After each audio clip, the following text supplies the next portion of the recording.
Morning everyone, another day and it's a vlog. So I'm vlogging today and it's pretty much going to be like kind of like a day in the lifestyle with the iPhone 10. Where is the iPhone 10? The iPhone 10.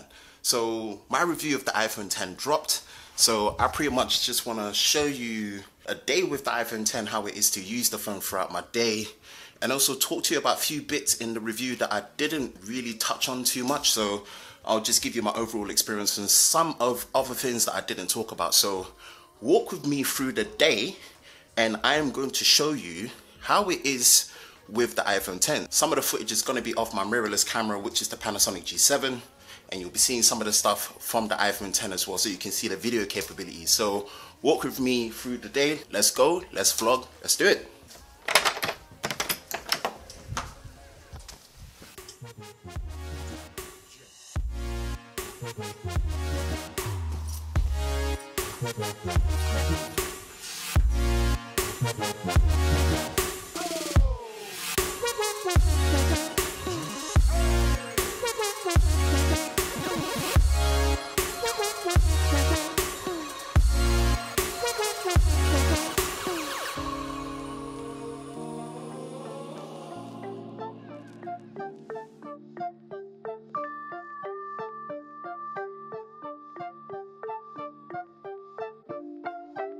So walking to the station now, and yeah, just want to show you a couple of things with how this phone performs throughout the day.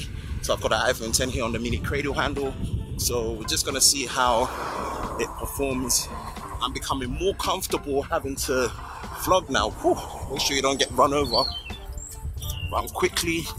So we're going to see how, well, I'm going to show you just a couple of things outside of the review if you've not watched it.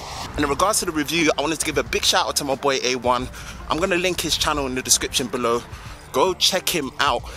He was the one that crushed the edit for me, helped with the direction, but he pretty much did the edit from the beginning to the end. So definitely go check out his channel and subscribe to him. So I think you guys liked it, so let me know what you think. I'm going to link the review in the description as well, so go watch it and get everything that you need from it, because I'm going to pretty much touch on brief things from it and also the things that I really didn't talk about how the iPhone 10 performs. So yeah, let's run.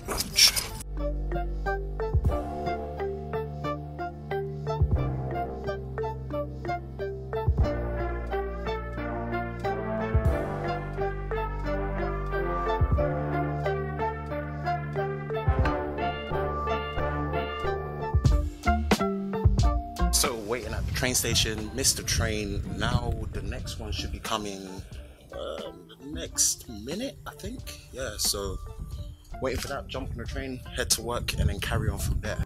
Look, you're a hunter, right? Right. And this is rabbit season, right? Right. And if he was a rabbit, what would you do? Well,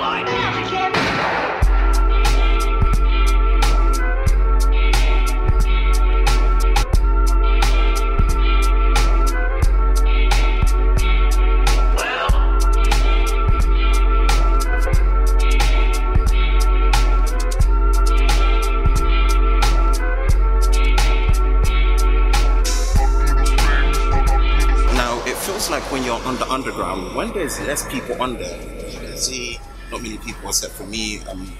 Yeah, me pretty much. The train moves ridiculously faster, so yeah, I'm getting what I need to get a lot quicker.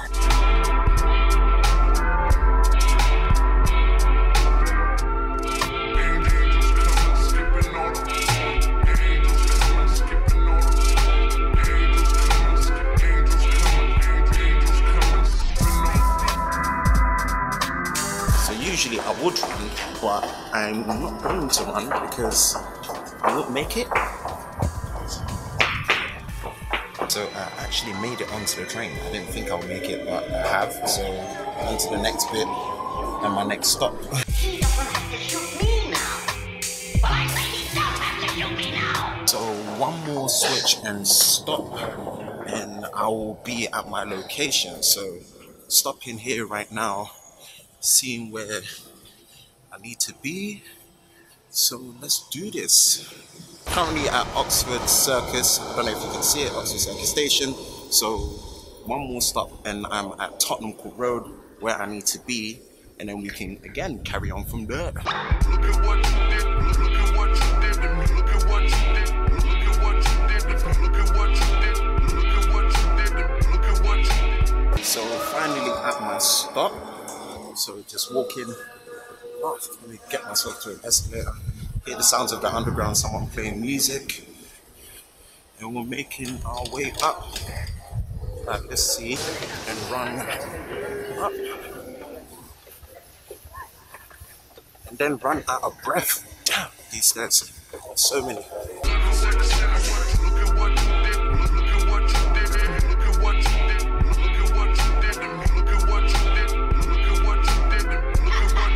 So yeah, made it to my destination, and I am now gonna get on with some work, get through my day, then I'm gonna sit down and we're gonna talk more about the iPhone 10 and how some of the things I didn't talk about are good or bad, deal breakers or not deal breakers, and just give you kind of like the overall day of how when using it, it feels like with the iPhone 10. So watch out for that. When I sit down, I'll carry on with you guys. So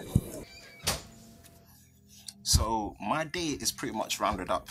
A lot of stuff that was busy, but I wanted to kind of just round through a couple things about the iPhone 10 that I didn't talk about in the review. So I posted a tweet about it, so I just wanted to pretty much just go over certain things that I didn't discuss. So dual speakers, true tone display, auto brightness, general battery life. What else? A bit on Face ID as well. I kind of pretty much went extensive on Face ID, but just some other things that I didn't mention, like how it works in the car and just other different situations. But yeah, I'm gonna start with the display. So the display is great, like I praised it enough. I pretty much said all the quirkiness about it, but when it comes to True Tone, I think True Tone is just dumpster fire. Like, don't use the True Tone display. That's just my opinion. I don't know whether that's because of the OLED panel that works with the True Tone display. I don't know, but I think it works better on the iPad and the iPhone 8. I think it just works better with the IPS panels. That's just to me, because True Tone on this, it's just, it's to me, it's not good. Like, don't turn it on. Some people love it, some people don't. I'm one of those people that don't. The auto brightness is way too aggressive, and it's hidden way too deep in the sub menus for you to actually do much about it. So like, it's so aggressive that when you first get it, although it still allows you to kind of like change the brightness, it doesn't get bright enough with the auto brightness, and it just auto dims it too much. So the auto brightness is very aggressive. Like, I don't think it's that great.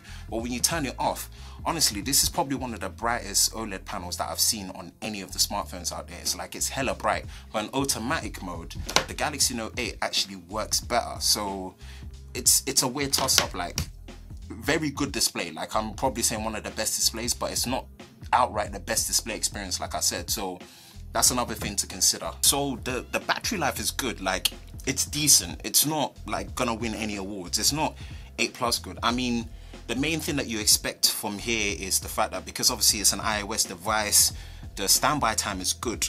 You know, the standby time is all right. It's actually very good. That's the main selling point, the standby time. So background processes with, you know, just managing apps, and also just battery when it's in low power mode. God, excuse me. In low power mode is good, but like, I get anxieties with this because, again, iOS 11 is weird. It's weird because I can't see battery percentage, and I know it's only a pull away, but still, like, just find a way to let me see how much battery I've got. And I know that doesn't directly affect battery life per se, but at the same time, just let me see the battery. Wireless charging is here as well. So I don't use wireless charging, and it's not because I don't want to use it, I just don't have a wireless charger to use it.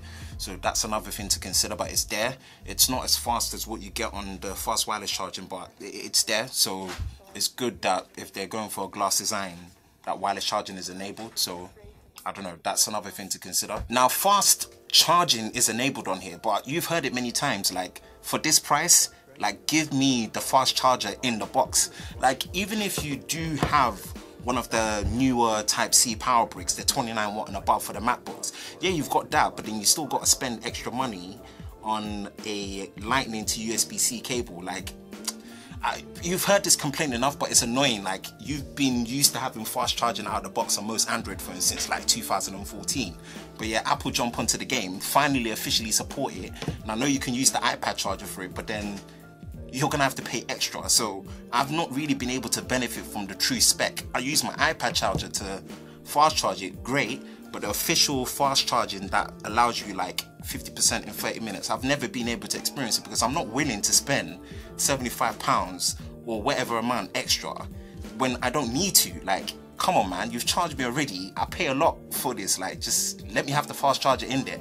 But I mean, that's a feature that's in there as well. One thing I will say about Face ID though, Face ID compared to the iris scanner, although a bit slower in the overall execution, it's nice. Like if I cradle it in the car, once I cradle it in the car, it's because your face is more of a surface area, like the distance is a lot better. Like I cradle it in, and obviously I'm not trying to promote use your phone in the car, but like you get in, and the feature of where if you don't look at it, it doesn't show you notifications. At least it's like if you're in the car, you can tap quickly, and because it's got the tap on the screen to make the screen wake up, you tap, you look, and it shows you your notifications quickly. Like that is clutch. That's one thing I like about Face ID. So Face ID itself just needs to be more quicker, you know, just the whole overall implementation. And it's weird because there's certain situations where it just stops working.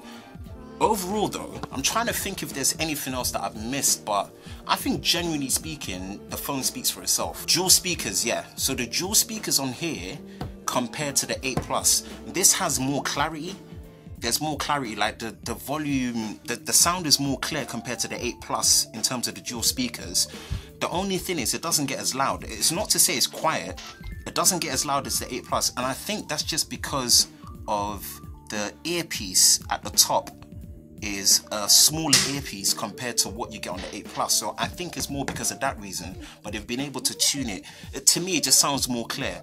That's a very clever way of having an edge-to-edge design and then using 2 speakers. So I love the dual speakers on here when I'm ever watching a video, even though the notch gets in the way, but watching a video with the dual speakers, that's another nice feature. So all smartphone manufacturers, if you can't do front-facing dual stereo speakers, man, use the bottom firing, use the earpiece, optimize it, and get stereo speakers that way. So that is something I'm looking forward to on more phones, and that's something they got right from the 7 Plus, which they've continued for the iPhone 10. Man, I've said a lot.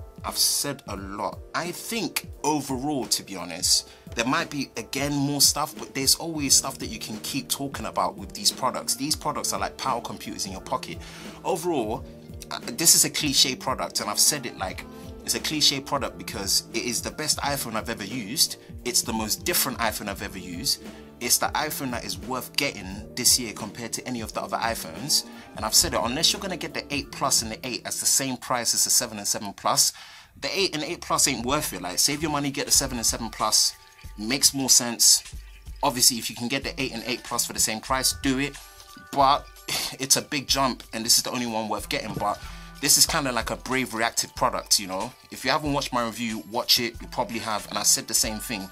You take a big L having to experience Apple's best phone, and with all the news about it being discontinued after a year, which can happen because the iPhone 5 got discontinued after a year, the 5C got discontinued after a year, so there's a possibility that this also can get discontinued after a year. So I mean, just consider it, man. If you're really sold on this Apple ecosystem thing that I hear about all the time, which I do get and I do understand, yeah, get it. I mean, you're gonna have to overlook the price and get it, but it's an expensive product, you know. Good product nonetheless, incomplete, quirky, but worth the price? Nah. The only phone that I think is even close to being worth the price is definitely the Note 8, and even then, £870. I don't agree with the price, but this probably justifies the price more. Obviously, you can look at intangibles and look at this and think it's beyond just the price and what you get, and there's more, there's experience, each in their own. Overall though, that's kind of like the extra things I wanted to add about the iPhone 8. I pretty much went into extensive reasons in regards to my experience with it. So let me know if you like these additional tech vlogs on top of my initial experience that I had with the review. So I'm gonna probably try and do this more regular, but yeah, I'll see if it's something you want me to do more of. That's my overall take on the iPhone 10. So yeah, if you definitely want to see more of these, hit me up in the comments, let me know, and I'm going to head out and head home. So peace. So yeah, home time, hella dark as you can see, but yeah, it's been a kind of like an intense day, man. All day just been working, trying to get stuff done, and now just heading home. So yeah, like overall day in the life of the iPhone 10. The phone is fluid, the phone is, you know, very enjoyable to use. I don't really have too much of a complaint for it, and I said it, like 2017 is probably the year of the most nitpicky experiences reviewing tech, because we've just gotten to a point where technology is so good that you kind of just have to dig into like the little nitty gritties to be able to kind of differentiate them between the competition, which is not a bad thing, but it's just the nature of it. So sometimes when you're going deep into the little stuff, it's almost like you're hating on the phone. It's not the case. Like, a lot of people have been saying the Pixel 2 is the best smartphone on any camera, and I get it, I really do, and they're right when it comes to pictures, especially when it comes to selfies. But let me tell you, when it comes to video, and I didn't get my hands on it, but the V30, the Note 8 for sure, I've been using that, and the iPhone 10, those phones when it comes to video, man, beast. So I don't know, it's all perspective. It's all perspective at the end of the day. You just gotta look at it from what you need from your phone. So it's a great experience. It's a great phone nonetheless. It's just a very expensive one, you know. So yeah, that's my day. Catch you on the other side, and let's keep going. Let's keep going.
Right, so home now. So thank you for following my day in the life vlog with the iPhone 10.